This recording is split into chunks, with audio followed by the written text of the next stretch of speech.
दोस्तों जय हिंद, जय माँ भारती। स्वागत है आपका हमारे यूट्यूब चैनल पर। और मैं आज आप लोगों को बताने वाला हूँ ईदी अमीन के बारे में। वो एक ऐसा बंदा है जो हिटलर के बराबर ही जिसको जोड़ा जाता है, जिसने युगांडा के ऊपर तानाशाही की, राज किया। करीबन 8 साल और 8 साल में लाखों लोगों को मरवाया। जितने उसके विरोधी थे उन सभी को मरवाया।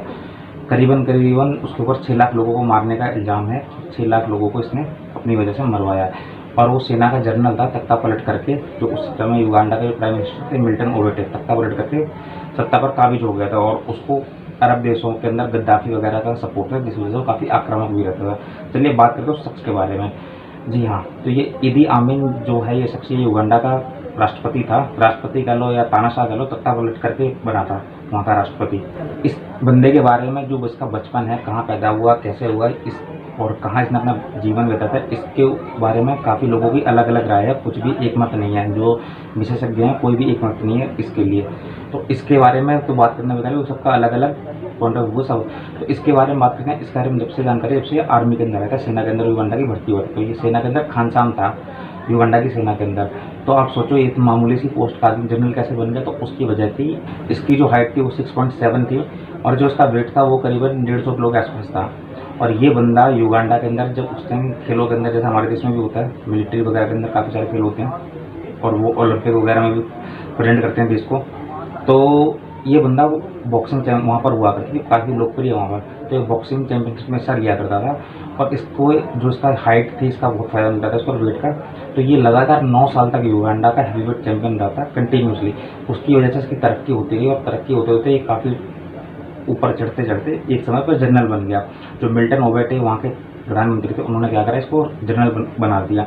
25 जनवरी 1971 को, जब युगांडा के जो प्रधानमंत्री थे मिल्टन ओबेटे, वो सिंगापुर के दौरे पर गए हुए थे। तो इस मौके का इसने फ़ायदा उठाया इसने, और आर्मी को युगांडा की जो राजधानी है कंपाला, वहाँ पर सैनिकों को तैनात कर दिया। सड़क पर सेना जो है मार्च करने लग गई, और इसने घोषणा कर दी कि जो देश है अब सैन्य शासन के अंडर में है, और अब यहाँ पर जो मिल्टन ओबेटे हैं उनके वापस नहीं आएंगे। तो शुरू में तो लोगों ने काफ़ी इसका समर्थन किया, क्योंकि युगांडा की जो अर्थव्यवस्था वो बदहाली के दौर में थी, लोग काफ़ी परेशान थे। तो लोगों ने सोचा कि ये जो नया बंदा है, हो सकता है ये देश के लिए तरक्की लाएगा। बट उनके लिए ये एक उस टाइम तो खुशियाँ मना रहे थे, लेकिन उन्होंने कभी सोचा नहीं था कि ये उनके लिए एक बुरे सपने जैसा होगा आगे चलकर, और इसका नतीजा उनको आगे चलकर भुगतना था। और जब इसको पूरा सबका समर्थन मिल गया, उसके बाद क्या करा, इसने अपने एक एक विरोधियों को करके मारना चालू करा। जो उस समय की जो सत्ताधारी पार्टी थी, जिसके तख्ता पलट करके बना था तानाशाह, वहाँ के उसके तो जितने विरोधी थे सबको मारना एक एक करके चालू करा। इसका एक और शौक था, इसको ये जो कहता था लोगों को कि मेरे को दादा कह के बुलाओ, मैं दादा हूँ।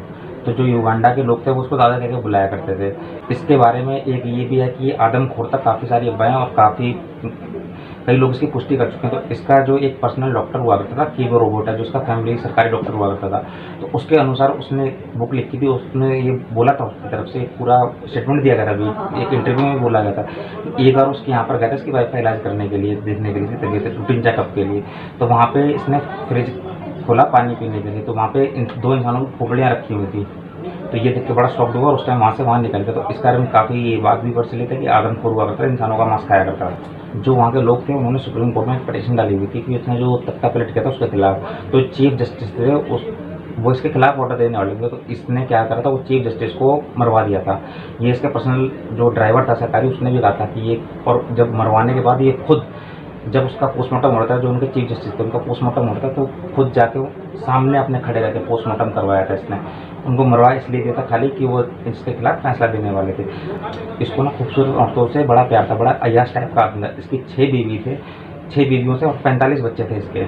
और ये किसी भी खूबसूरत औरत को दिखता था या लड़की को दिखता था, उसे उठवा लिया करता था। ये तो ऑफिशियल था। अनऑफिशियली कहा जाता है इसके 45 बीवियाँ थी, और 100 के लगभग बच्चे हुआ करते थे। एक बार उसकी बीवी थी किया डोरा, उनका नाम था किया डोरा, उसका इसको कहीं से खबर मिल गई थी, या इसने देख लिया था कि इसका जो डॉक्टर था उसके साथ इसका अफेयर वगैरह है। तो इसने अपनी बीवी को मरवा दिया था, और मरवा के उसकी जो बॉडी थी वो फ्रिज के अंदर अपने घर के अंदर 2 दिन तक रखी हुई थी। ये तो ऑफिशियली है। अच्छा था तो के शासन में देश जो था और गरीबी की तरफ जा रहा था, लोग परेशान होने लग गए थे। तो एक फिर इसने करा गया, इसका देखिए पागलपन की संगत। तो उस समय क्या था, जब हमारा देश आज़ाद नहीं हुआ था, उस टाइम पाकिस्तान, हिंदुस्तान और बांग्लादेश एक ही देश हुआ करता था, एक पूरा मिला के हिंदुस्तान।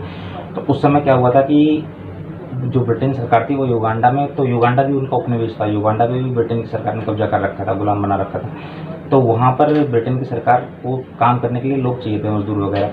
तो यहाँ से हिंदुस्तान से काफ़ी लोगों को ले जाया गया था, हज़ारों लाखों लोगों को रेल पटरियाँ वगैरह बिछाने के लिए वहाँ पर।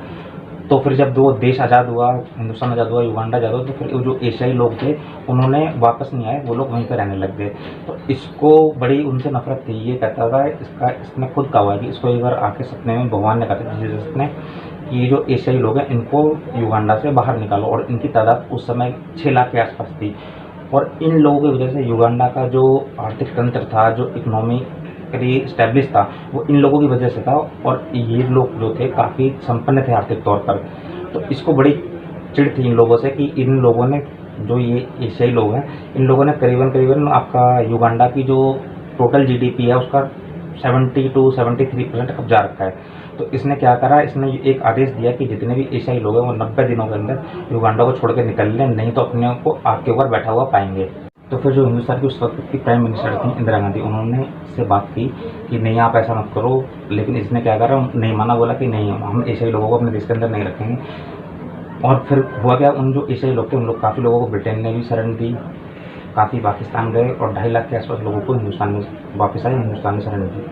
पर हुआ क्या, इसका उल्टा हुआ, क्योंकि वहाँ पे जो आर्थिक तंत्र था उनका, वहाँ की एशियाई जो लोग थे वो रीढ़ थे, और उसकी जो पूर्ति थी वो युगांडा के लोग कभी कर नहीं पाए। और युगांडा की जो आर्थिक स्थिति थी वो और डाउन आकर बदतर हो गई स्थिति। वहाँ तक खाने पीने की दिक्कतें हो गई, और चीज़ों के जो दाम थे बहुत अलग लेवल तक, बहुत हाई लेवल तक चले।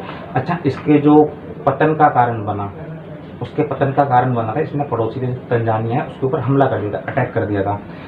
उससे पहले मैं आपको एक चीज़ और बताता हूँ। इसने एक बार क्या करा था, ऑफिशियली ब्रिटेन की जो रानी थी एलिजाबेथ, उनको लेटर लिखकर एक बार कहा था कि अगर आपको जानना है कि असली मर्द कौन है तो एक बार युगांडा में आइए। तो इस लेवल का सन के आदमी था। अच्छा, वहाँ तंजानिया वाले पॉइंट पर तो इसने पड़ोसी देश तंजानिया पर हमला करा, और ये लड़ाई चली काफ़ी लंबी, काफ़ी लाखों लोग इसमें मारे गए। लेकिन हुआ क्या कि तंजानिया की जो आर्मी थी वो पहले तो हारने के बाद अपना एरिया गंवाती है, उसके बाद ये बाउंस बैक करती है और दोबारा इसकी जो सेना थी युगांडा की, उनको मार के युगांडा के बॉर्डर के अंदर घुस जाती है। इसने गद्दाफी से भी मदद मांगी, जो लीबिया का उसका तनासा था कर्नल गद्दाफी। गद्दाफी ने भी इसकी मदद के लिए सैनिक भेजे, लेकिन हुआ क्या, वो सेना को हार का मुंह देखना पड़ा। और उसके बाद तंजानिया की जो सेना थी वो इसकी जो यहाँ युगांडा की जो राजधानी थी कंपाला, वहाँ तक घुस गई पूरी की पूरी। और ये समझ गया था कि अब इसका बचना नामुमकिन है, तो ये एक हेलीकॉप्टर में बैठकर लीबिया भाग गया वहाँ पर। इसके जाने का तो लोगों ने राहत की सांस ली। इसके भागने के बाद जो जिनको हटाकर ये तानाशाह बना था मिल्टन ओबोटे, उनकी वापसी होती है, वो दोबारा देश के प्रधानमंत्री बनते हैं, लोग खुश होते हैं। और ये भागकर तो चले ही गया था लीबिया में। उसके बाद ये 2 साल तक तो लीबिया में रहता है, 2 साल के बाद ये सऊदी अरब चला जाता है। सऊदी अरब इसको राजनीतिक सर्विस दे देता है। उसका कारण था कि जब ये सत्ता में था तो इसका सऊदी अरब से काफ़ी अच्छे संबंध थे। और 2003 में इस राक्षस की मौत हो जाती है, और उसके बाद इस आदमी का ये जो अध्याय था पापों का, गुनाहों का जो भी अंत हो जाता है। आप कैसी लगी स्टोरी बताइएगा ज़रूर। जय हिंद, जय भारती।